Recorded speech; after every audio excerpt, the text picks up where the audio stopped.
হয়, মই উপস্থিত আছোঁ বৰপেটা চহৰৰ সমীপৰ পলাহৰতল গাঁৱত।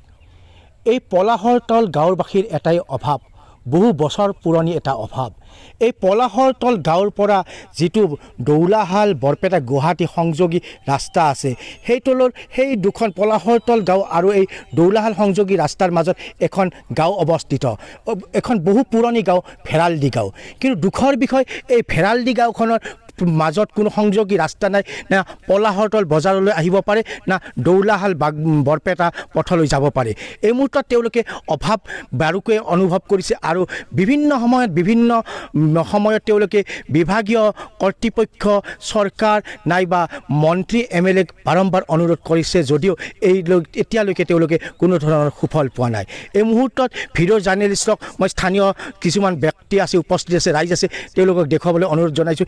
এইদৰে স্থানীয় ৰাইজে এটা অভিযোগ উত্থাপন কৰিছে যে ইতিমধ্যে পলাহৰতল বজাৰৰ পৰা যিটো ভেৰালডি গাঁও, ওচৰ ভেৰালডি গাঁও আছে, ভেৰালডি গাঁওখনৰ কোনো ধৰণৰ সংযোগী ৰাস্তা নাই, কোনো ধৰণৰ এটা অঞ্চললৈ যাব পৰা কোনো ধৰণৰ ৰাস্তা নাই, পথ নাই। আৰু এই মুহূৰ্তত মই গাঁওবাসীৰ মাজত উপস্থিত আছোঁ আৰু তেওঁলোকৰ পৰা মই জানিবলৈ চেষ্টা কৰিম।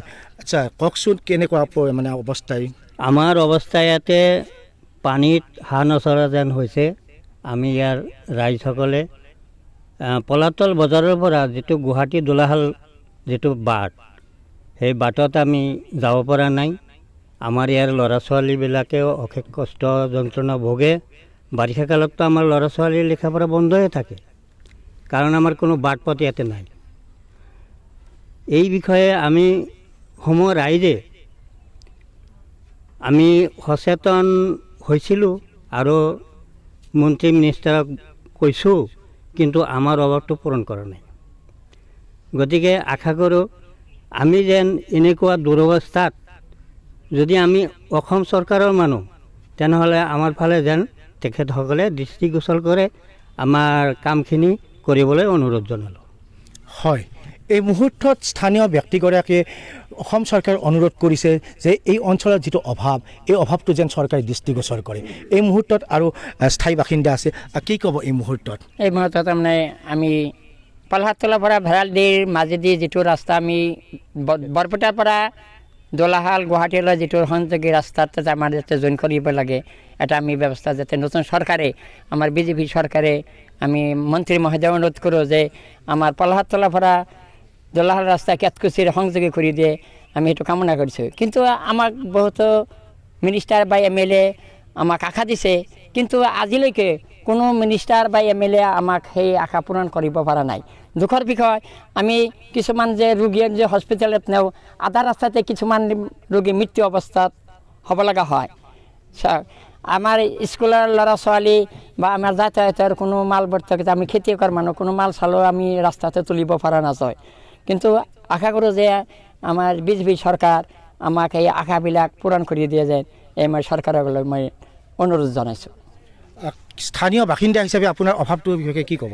মই ক'ব বিচাৰিছোঁ যে মোৰ এই ভেৰালডি গাঁৱটো বৰপেটা টাউনৰ নিকটৱৰ্তী গাঁও। আমাৰ এই পলাহৰতল বজাৰৰ পৰা কেতকুচি বৰপেটা টু গুৱাহাটী যিটো ৰাস্তা আছে, সেই ৰাস্তাটো উঠিব পৰা কোনো সুবিধা নাই। আৰু আমাৰ এই অঞ্চলৰ যিবিলাক ল'ৰা ছোৱালী স্কুল কলেজত পঢ়ি থাকে, তাৰমানে বৰষুণৰ টোপাল পৰিলেই তাৰ মূৰত তাৰমানে বোকা উঠি যায়। গতিকে আহোনে খোজকাঢ়ি যাব নোৱাৰে, আৰু ৰাস্তা ঘাটটো নাই, স্কুল কলেজ তাহোনে বন্ধ কৰি থাকে। গতিকে দয়ালু মহোদয়ৰ, আমাৰ অসমৰ মুখ্যমন্ত্ৰী ডক্টৰ হেমন্ত শৰ্মা ছাৰক অনুৰোধ জনাওঁ যে দয়া কৰি আমাৰ এই অঞ্চলৰ অসুবিধাখিনি, ৰাস্তাখিনি কৰি দি পলাহৰতল বজাৰৰ পৰা কেতকুচি লৈ এই মোৰ সৰল গুহাৰি থাকিল।